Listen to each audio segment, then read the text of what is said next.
Pakistan air force نے بھارتی S-400 میزائلوں کو کاؤنٹر کرنے اور اسے زمین پر تباہ کرنے کی مشقیں شروع کر دی ہیں۔ پاک فضائیہ نے اپنے J-17 بلاک 3 اور J-10CE میں اینٹی ایئر کرافٹ میزائلوں اور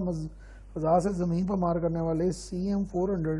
میزائلوں کی ڈیلیوری کا اہتمام جو ہے وہ کیا ہے اور اس پر ٹریننگ جو ہے وہ شروع کرا دی ہے۔ S-400 دنیا کا تیز ترین اڑنے والا میزائل ہے جو تقریباً 5 کلومیٹر فی سیکنڈ کے حساب سے پرواز کرتا ہے اور اپنے ٹارگٹ کو 400 کلومیٹر میں ٹریک کر تباہ کر سکتا ہے۔ پاک فضائیہ اس میزائل کی بیٹری سے منسلک ریڈار کو CM-400 اینٹی ریڈیشن میزائل سے ٹارگٹ کرنے کا ٹیسٹ کر رہا ہے اور یہ میزائل خصوصی طور پر ریڈار اسٹیشن کو تباہ کرنے کے لیے استعمال ہوتا ہے۔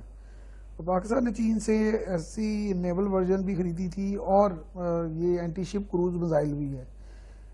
جس کو YJ-12 کا نام دیا گیا ہے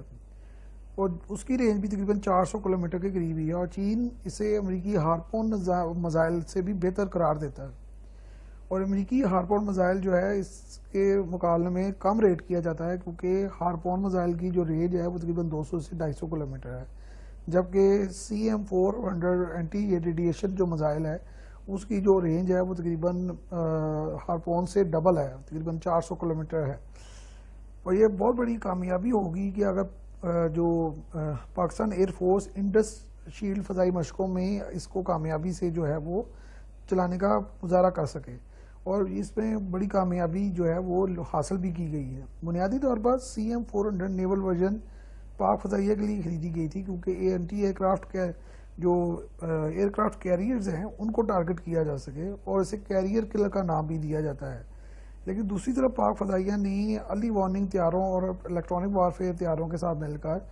S-400 کے اثر کو توڑنے کے لیے بھی ڈرل شروع کی ہے جو کہ بڑی کامیابی سے کی گئی ہے اور پاک فضائیہ نے اپنی ایئر سیکورٹی کو برقرار رکھنے کے لیے یہ بہت بڑا اقدام کیا ہے تاکہ آئندہ کسی بھی کانفلکٹ میں S-400 کے خطرے کو ہینڈل کیا جا سکے۔